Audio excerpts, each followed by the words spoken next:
Del Evangelio según San Lucas. La palabra del Señor se dirigió a Juan, el hijo de Zacarías, en el desierto. Juan recorrió toda la región del río Jordán predicando un bautismo de arrepentimiento para perdón de los pecados. Entonces le preguntaba a la multitud, ¿qué debemos hacer? Les respondía, el que tenga dos túnicas, de una al que no tiene, otro tanto al que tenga comida. Fueron también algunos recaudadores de impuestos a bautizar si le preguntaban, Maestro, ¿qué debemos hacer? Él les contestó, no exijan más de lo que está ordenado. También los soldados le preguntaban, ¿y nosotros qué debemos hacer? Les contestó, no maltraten ni denuncien a nadie y conténtense con su sueldo. Como el pueblo estaba a la expectativa y todos se preguntaban por dentro si Juan no sería el Mesías, Juan les dijo a todos,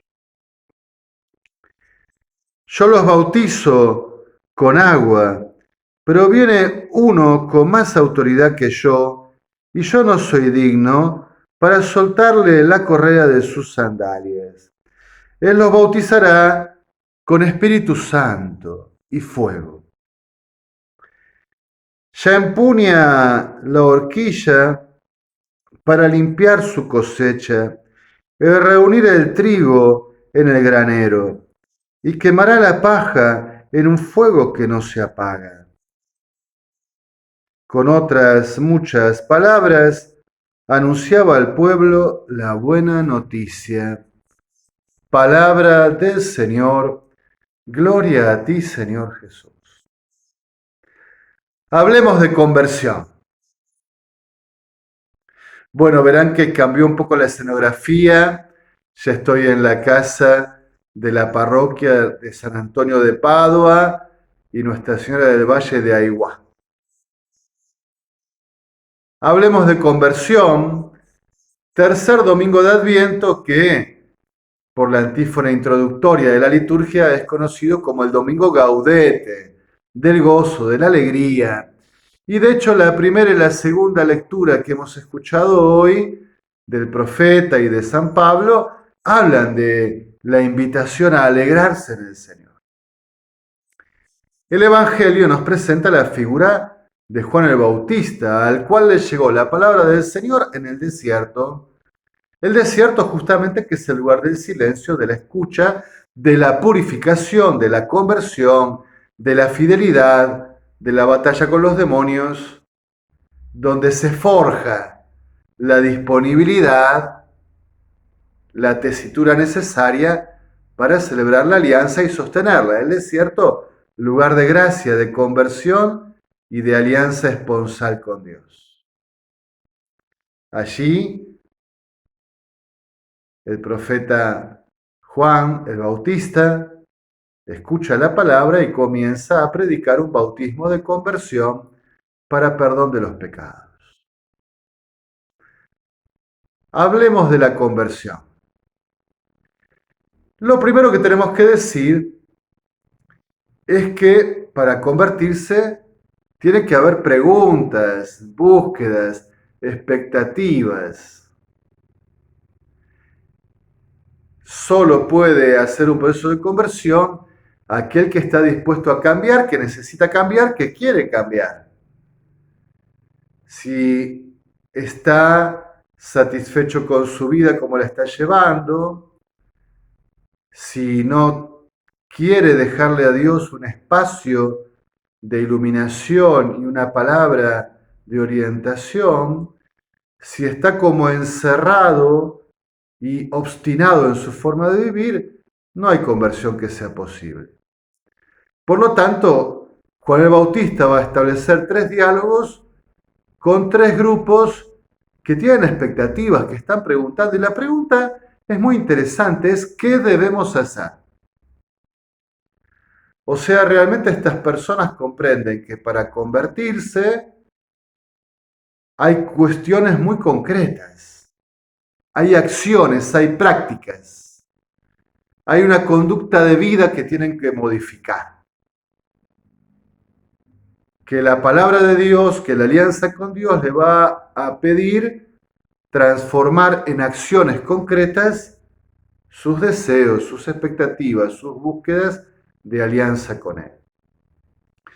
En términos generales aparece la multitud. A ella se le invita a la generosidad, al compartir, al entrar en la dinámica de la donación de sí mismos, dinámica del amor tan propio de Dios que no se reserva nada para sí, sino que se ofrece con generosidad, con libertad, con gratuidad. Entonces, ya sea a través del ejemplo del vestido o del alimento, la idea es el que tiene que comparta con el que no tiene. Que el que puede sostenerse se abra al que no tiene sustento. Y en el fondo, espiritualmente, uno podría decir, bueno, hacer espacio.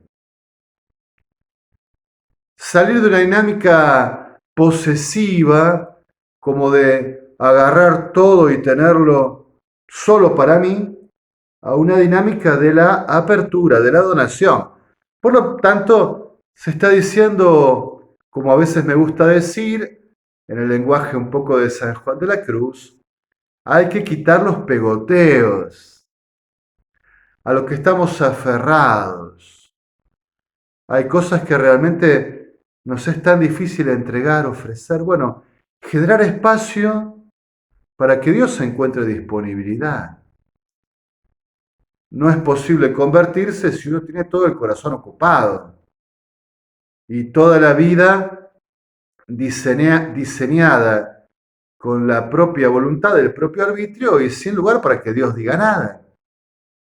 Entonces, sin esta dinámica de apertura, de donación, de hacer espacio, es muy difícil la conversión. Luego se acercan los cobradores de impuestos y también los soldados, dos grupos muy específicos. Y a los dos que están tentados de cometer injusticias, de extorsionar, de cobrar de más, de amenazar, de usar la violencia o medios que sean injustos, se les pide, bueno, justamente que vivan con justicia, según el orden público y según el orden de la ley de Dios. Es decir, que no se aprovechen de los débiles, de aquellos a quienes tienen que servir o a quienes tienen que controlar, que no se aprovechen, que ejerzan bien su función, su servicio. Es decir, que la conversión también supone entrar en otro orden, en el orden de Dios, de su voluntad, de su proyecto, de su ley santa, de sus mandatos, de sus preceptos. Hacer alianza con Dios es permitirle que Él nos oriente con su palabra. Y convertirse significa querer entrar en sintonía con la voluntad de Dios, con su proyecto para nuestra vida.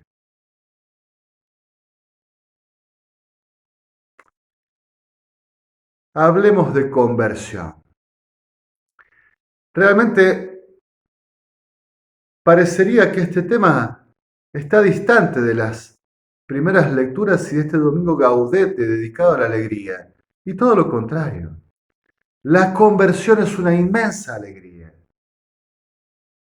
El que se convierte se llena de gozo, se llena de dicha en el Señor. Comienza una vida nueva, todo es luz. Claro que es una tremenda transformación, que hay renuncias, que hay cambios por hacer, que hay ofrecimientos, que hay correcciones. Sin duda, convertirnos es un gran cambio, una gran transformación. Pero casi diría como en el pasaje del monte de la transfiguración, convertirse es una transfiguración, es resplandecer en la luz de Dios. Salir, como dice un hermoso texto de la liturgia, en una plegaria eucarística, salir de la oscuridad hacia su luz admirable. Por lo tanto, la conversión debe ser nuestra alegría. Y debemos estar siempre buscando esta alegría de convertirnos más a Dios y de vivir con más fidelidad la alianza con Él, su santa voluntad. Porque a veces veo cristianos a los cuales convertirse les parece algo fatigoso, se quejan, uy, otra vez tengo que cambiar esto, ¿por qué Dios me molesta? ¿Por qué no se calla? ¿Por qué me pide otra cosa? ¿Por qué sigue trabajando en mi interior? ¿Por qué quiere seguirme purificando? Que me deje tranquilo, yo quiero vivir mi vida como yo quiero. Bueno, ahí no están las disposiciones necesarias para la conversión y la alegría que supone estar en el Señor, permanecer en Cristo, unidos a Él. Frente a la expectativa que genera la figura de Juan, la gente se pregunta si no será el Mesías, el Cristo, el ungido de Dios esperado. Y entonces él, conociendo estas expectativas, da una palabra clara acerca de que él no es, sino que a él le toca preparar, testimoniar, disponer. El que están esperando, el que deben esperar, es mucho más grande, es mucho más fuerte, más decisivo que él mismo y que su predicación. Y entonces es una comparación. Yo los bautizo con agua. Él los bautizará en el Espíritu Santo y con fuego.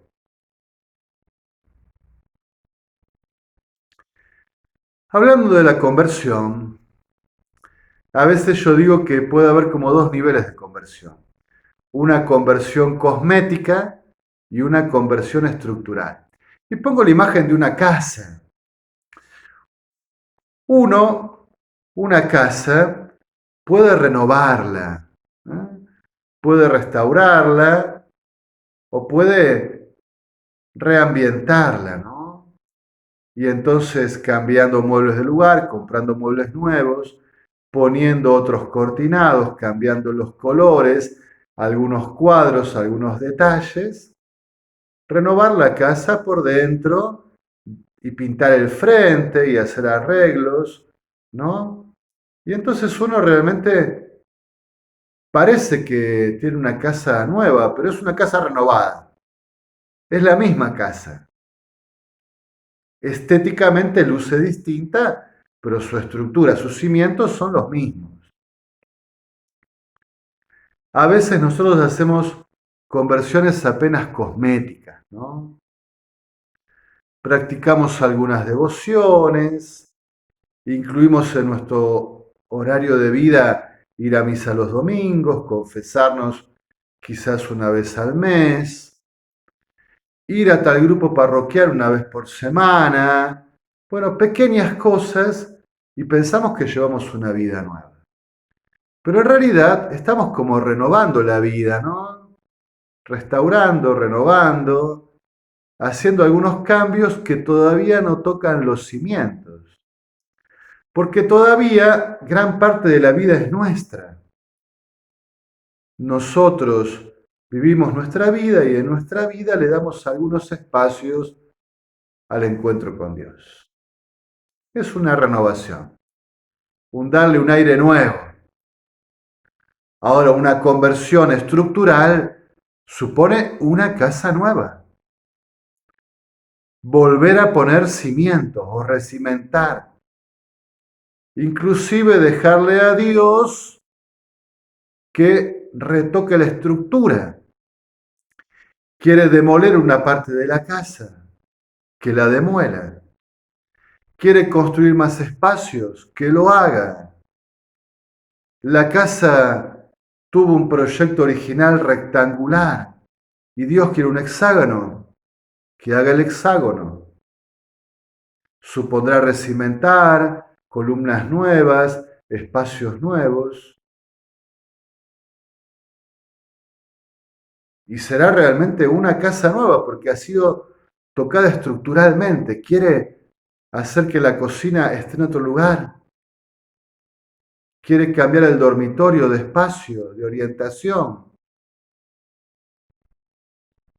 Una conversión profunda, un cambio estructural de la vida. Podría ser esta analogía, ¿no? Uno a veces se sumerge bajo el agua de la disposición, por así decirlo, y entonces comienza a retocar algunas cosas en la vida para acomodarlas, para ordenarlas. Pero está llamado a sumergirse en el Espíritu Santo y en el fuego del Mesías, en una conversión profunda, estructural, radical, significativa, que lo transforme todo.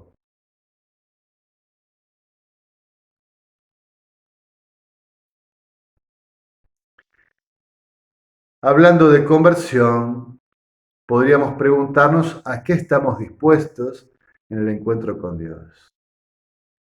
Algunos retoques, algunas renovaciones, algún cambio de fachada, ¿eh? Alguna pequeña remodelación o gran remodelación, pero que no toque la estructura ni el cimiento de mi vida, o si estoy dispuesto realmente a dejarle que Dios toque hasta los cimientos, hasta la estructura y hasta que me cambie, si quiere, la vida entera y la haga suya y yo se la entregue sin reservas.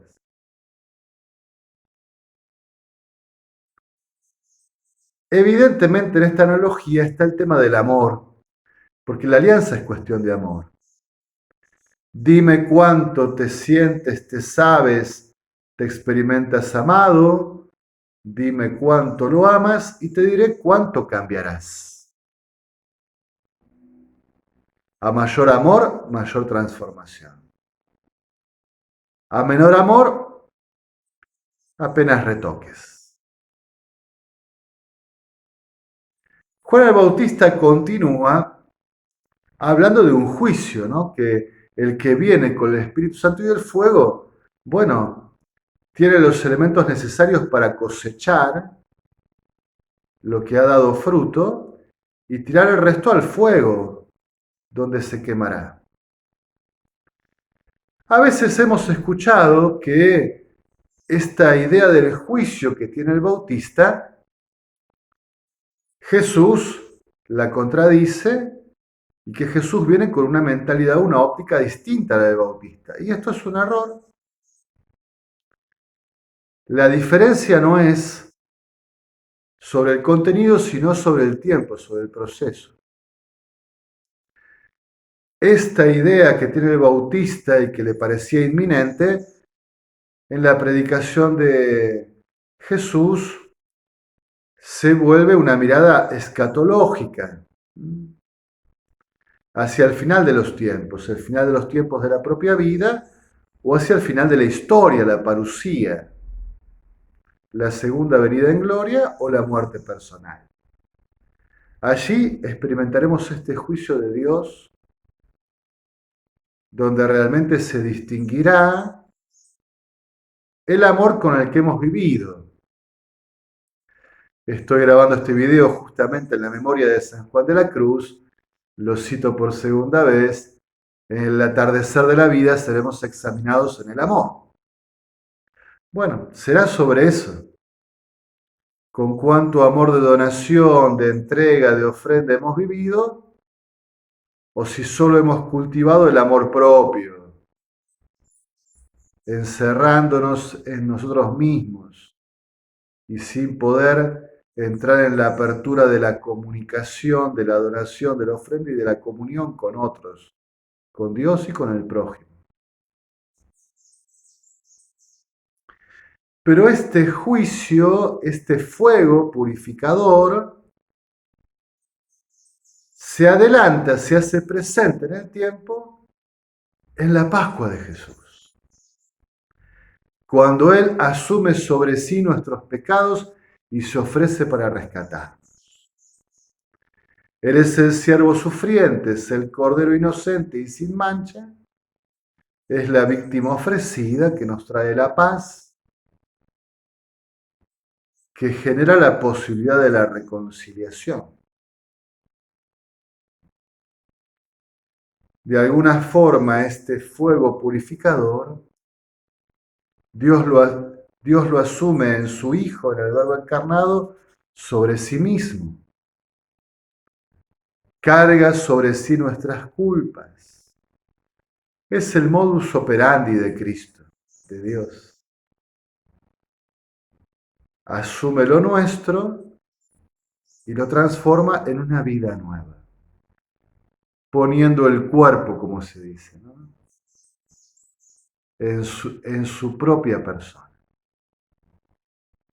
en el misterio de su Pascua. A los discípulos les pide que entren en esta dinámica. El que quiera venir detrás de mí, que renuncie a sí mismo, que cargue la cruz y que me siga, porque el que ama su vida la perderá y el que la ofrece la ganará para la vida eterna. Por lo tanto, a los discípulos claramente les habla de un camino de purificación, de conversión, de transformación. Bien, hemos hablado de conversión. Y si hay amor, si nuestro amor con Dios es real, es auténtico, es verificable, la conversión no nos pesa, nos da alegría, nos da esperanza. Queremos convertirnos, deseamos convertirnos, necesitamos convertirnos para expresar el amor, para vivir la alianza. En alabanza y gloria de la Santísima Trinidad.